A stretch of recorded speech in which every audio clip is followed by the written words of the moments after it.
My name's Gavin Jennings. I'm a consultant orthopaedic surgeon specialising in the shoulder. This presentation gives an in-depth overview of rotator cuff disease. The presentation is divided into three parts. Part 1 will focus on anatomy, epidemiology and pathophysiology of problems of the rotator cuff. Firstly, I would like to briefly run over the anatomy of the rotator cuff. The muscles of the shoulder girdle are numerous, but the focus here is obviously on the top four, i.e. the supra and infraspinatus, Teres minor and subscapularis. The subscapularis arises from the front or undersurface of the scapula if looking from behind, then passes in front of the shoulder to attach to the lesser tuberosity of the humerus. It's supplied by the subscapular nerves and is both an internal rotator of the humerus and stabiliser of the glenohumeral joint. The teres minor arises from the lateral side of the scapula and inserts on the lowest part of the greater tuberosity. Its nerve supply is from the axillary nerve. Its action is to externally rotate the humerus, particularly in abduction, and again to stabilise the glenohumeral joint. The supraspinatus originates from the back of the scapula above the spine and inserts on the greater tuberosity. Its nerve supply, like the infraspinatus, is the suprascapular nerve. It acts as an abductor of the shoulder and once more is a stabiliser of the glenohumeral joint. The infraspinatus arises below the spine, inserts just below and shares a nerve supply with the supraspinatus. It's an external rotator, particularly in the adducted arm, and yet again also acts to stabilise the humeral head. Considering the suprascapular nerve in a little more detail, the nerve originates from the superior trunk of the brachial plexus and passes backward through the suprascapular notch under the transverse scapular ligament. After supplying the supraspinatus, it passes around the spinoglenal notch and supplies the infraspinatus. Compression of the nerve, which can result in posterior shoulder pain and cuff weakness, can occur at two main points. The first is under the transverse scapular ligament within the notch. Compression here will result in weakness and wasting of both supra and infraspinatus.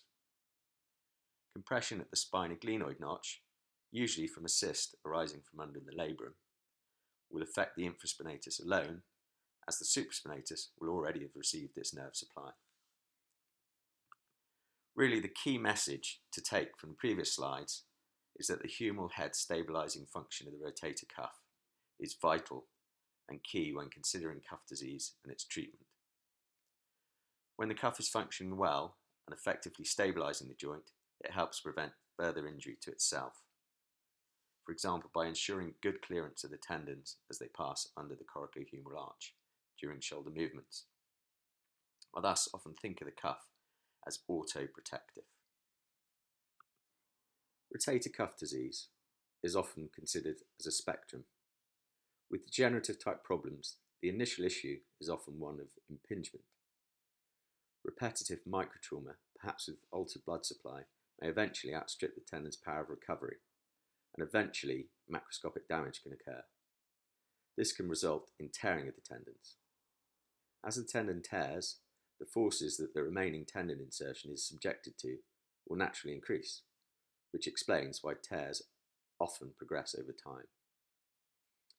If the tear becomes large, the balance of the opposing forces acting on the shoulder can be lost. The depressor effect of the cuff is lost, and unopposed deltoid activity can lead to an upward shearing force on the humeral head, which can culminate in the development of rotator cuff arthropathy. This is a type of arthritis associated with chronic cuff deficiency and is characterised by a high-riding humeral head. Considering the epidemiology of rotator cuff disease now. Problems are rarely seen in the under 40 age group. However, about a quarter of over 60-year-olds will have had some symptoms. We know that the incidence of cuff tears in the older age group is quite high, but by no means all of these people have symptomatic shoulders. For some people, tears seem to be a part of the normal aging process. They're often compensated for very well, particularly if the tears progress slowly over time. Such people may have no symptoms at all. We should not consider, therefore, that a cuff tear equals a need for repair. However, about 4% of people with any kind of full thickness tear will develop symptomatic rotator cuff arthropathy. Rotator cuff dysfunction and pain in younger patients is more likely to be due to overuse, subtle instability, or muscle imbalance. In the older age group, however, degenerative factors are more prevalent and important. The theories of pathophysiology of cuff disease can be divided into extrinsic and intrinsic factors. The extrinsic theory suggests that cuff pathology is caused by trauma to the tendons from abnormal contact with the surrounding structures, i.e., the tendon is impinged upon by something external. 3 types of impingement are recognised. The first is anterosuperior, the second posterointerior or internal impingement, and the third Anterointernal or sub-coracoid impingement. Anterosuperior or external impingement, as described by Neer in 1972, is the type of which there's probably greatest awareness, i.e. the impingement of the cuff below the coracoacromial arch, occurring particularly in mid-abduction. Causative factors include spurs, a type 2 or 3 acromion, AC joint spurs, thickened coracoacromial ligament, ossa acromiale, frozen shoulder, bursal thickening, and shoulder instability. Posterior-inferior or internal impingement, as described by Walch, occurs between the undersurface of the supraspinatus and the posterosuperior labrum and glenoid rim. This occurs in abduction and extreme external rotation and is a common pathology in overhead athletes.